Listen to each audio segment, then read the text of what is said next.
It's time once again for some more poems by Shel Silverstein from the book Where the Sidewalk Ends. Well, I'll try to show you the pictures, but this first poem does not have a picture.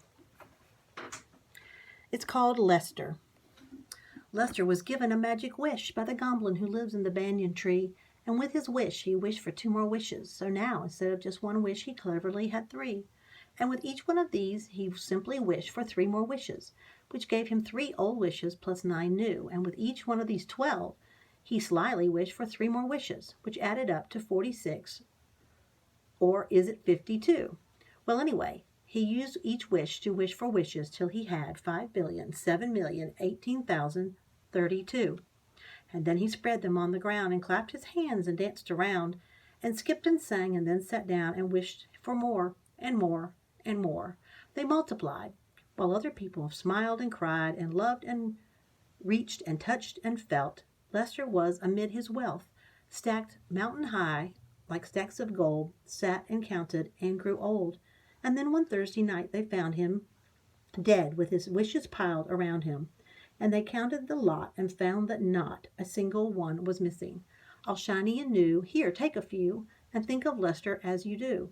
In a world of apples and kisses and shoes, he wasted his wishes on wishing. My goodness.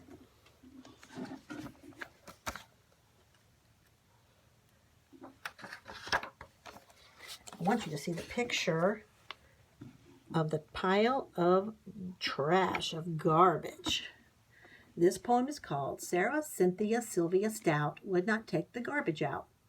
Sarah Cynthia Sylvia Stout would not take the garbage out. She'd scour the pots and scrape the pans, candy the yams and spice the hams, and though her daddy would scream and shout, she simply would not take the garbage out.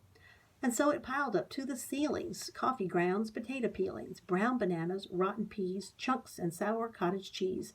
It filled the can, it covered the floor, it cracked the window and blocked the door, with bacon rinds and chicken bones, drippy ends of ice cream cones, prune pits, peach pits, orange peel, gloppy glumps of cold oatmeal, pizza crusts and withered greens, soggy beans and tangerines, crusts of black burned butter toast, gristly bits of beefy roast. The garbage rolled on down the hall. It raised the roof. It broke the wall.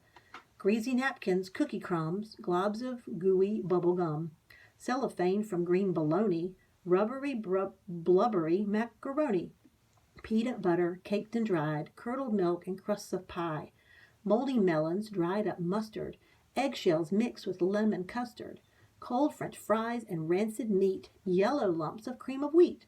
At last the garbage reached so high that finally it touched the sky, and all the neighbors moved away, and none of her friends would come to play. And finally Sarah Cynthia Stout said, "Okay, I'll take the garbage out." But then, of course, it was too late.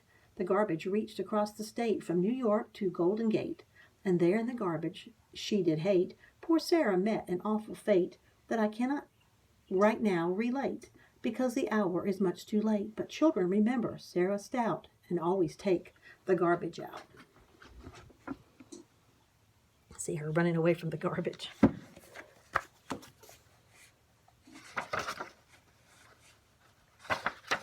Our next poem is called Treehouse.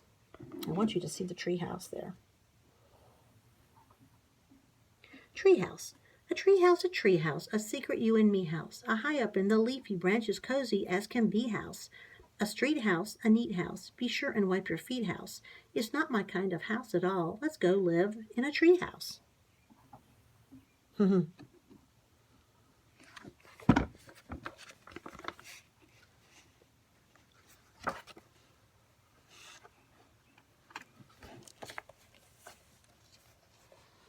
This one is called Benjamin Bunn. Poor Benjamin Bunn from Wilmington, his buttons would not come undone. He hasn't changed his clothes since last July. And why? 'Cause no one can unbutton him, no matter how they try, poor guy. And all that he can take off are his socks and shoes and tie. And all that he can do is sit and bite his tongue and cry. And he cannot take a bath, so lets the water run. And he can't go to the toilet, and he can't get any sun. And life just isn't any fun for Benjamin Bunn from Wilmington, whose buttons will not come undone.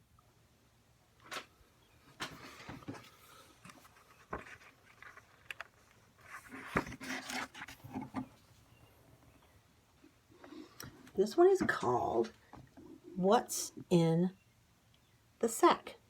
Can you see it? He's got a big sack. What's in the sack? What's in the sack? Is it some mushrooms or is it the moon? Is it love letters or downy goose feathers or maybe the world's most enormous balloon? What's in the sack? That's all they ask me. Could it be popcorn or marbles or books?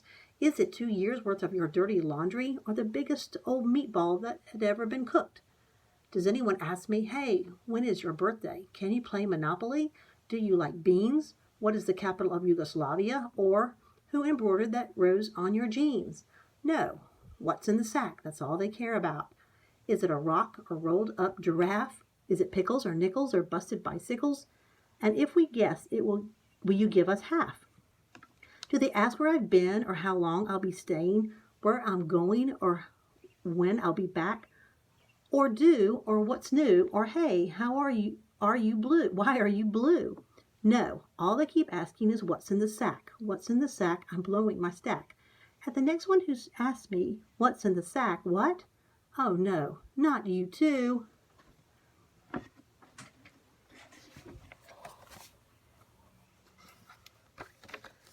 Recipe for a hippopotamus sandwich. A hippo sandwich is easy to make. All you do is simply take 1 slice of bread, 1 slice of cake, some mayonnaise, 1 onion ring, 1 hippopotamus, 1 piece of string, a dash of pepper, and that'll do it. And now comes the problem, biting into it. Oh, goodness. Oh, goodness. That is silly. This one's called 18 Flavors. 18 luscious, scrumptious flavors, chocolate, lime, and cherry, coffee, pumpkin, fudge, banana, caramel cream, and boysenberry, rocky road and toasted almond, butterscotch, vanilla dip, butter brickle, apple ripple, coconut, and mocha chip, brandy peach and lemon custard, each scoop lovely, smooth, and round, tallest ice cream cone in town, lying there on the ground. Oh, no. Oh, no. Our last poem for today is called What a Day. What a day, oh what a day. My baby brother ran away, and now my tuba will not play. I'm 8 years old and turning gray. Oh what a day, oh what a day. Hope you're having a good day. Tune in next time for more poems by Shel Silverstein.